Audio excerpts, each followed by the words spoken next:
Welcome to Joe's Astrology, and this is the astrological birth chart for Neil deGrasse Tyson, astrophysicist, hater, hater of astrology. I was looking at, before I started doing this, I was looking at how much, just searching his name in astrology, nothing comes up against astrology. Everything comes up. I'm sorry, nothing comes up for astrology. Everything comes up as against astrology. I don't even have any astrologers. I don't even see any astrologers doing anything. And that could be because they're just not showing it on the search, on the first couple pages of the search engine.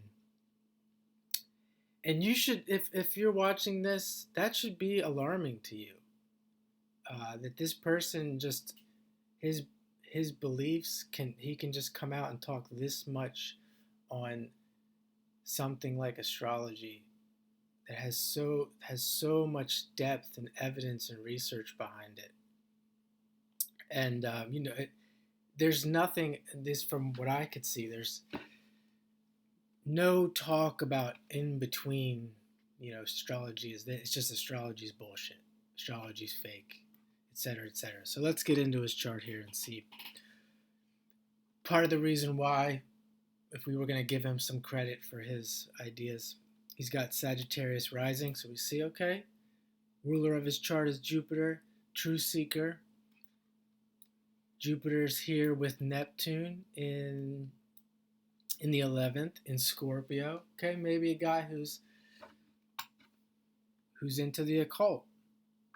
Scorpio, right? Or maybe a guy who is being told what to say by some kind of secret, hidden organizations. Back here to the Sagittarius rising, we got Saturn here in the first, and this is where we start to see more evidence of the consensus thinking, not thinking outside of the box at all. With Saturn here in the first, I just did a chart with Uranus in the first, completely different.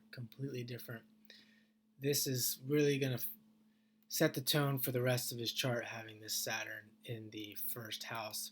Still a philosopher, etc., but in the way that the consensus thinks. Nothing outside of the box. Science, glorifying science, things of that nature. Even here with this Jupiter in the 11th, the 11th house in Aquarius can be the Saturnian version of Aquarius, can be very scientific, very intellectual. That's what we see with Neil here.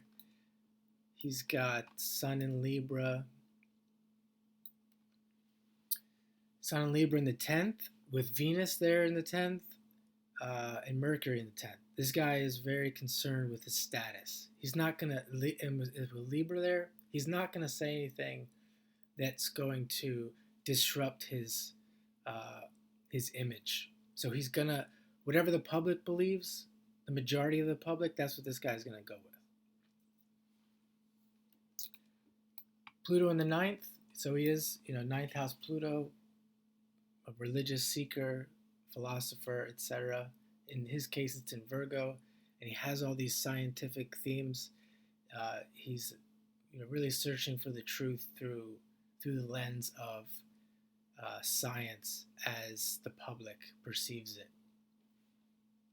Uranus in Leo in the 8th, again, this idea of Aquarius and being scientific in Leo.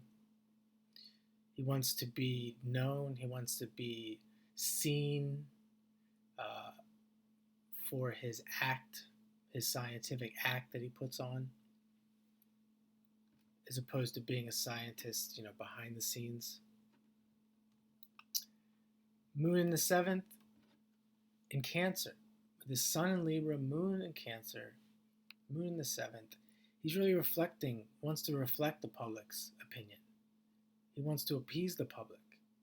Majority of people don't believe in astrology, don't want astrology, don't want to look at it, etc. He is going to appease that.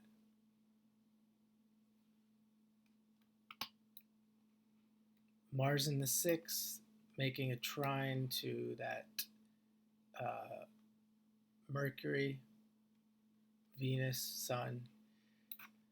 Mars in the 6th, I mean, that's really, you would likely see those comments. He throws in those little comments about spiritual topics that, without really fully understanding them. Just being very critical with being in Gemini, Mars in Gemini. He doesn't want to take his mind there, as most people don't who have these kinds of placements and have this more Saturnian views. They just don't want to take their mind to somewhere Uranian that's going to change their worldview and really, really transform their life and transform the world we live in. South node here. One more thing with Neil. He's got a south node in Taurus in the 5th. So he's coming from this Leonian place of being an actor, being someone who's on stage, and in Taurus he's not going to be quick to change. He's going to be very slow to change his opinions. And then North Node here in the 11th, we see the interplay between the 11th and the 5th, the intellectualism, the science, and that being on stage. And because it's in Scorpio and Taurus, I'm more apt to think that he is part of some type of organization that is more about money and more about how much money they can make. They have some type of hidden agenda here, Scorpio, rather than a guy who is really projecting his own agenda and his own thoughts.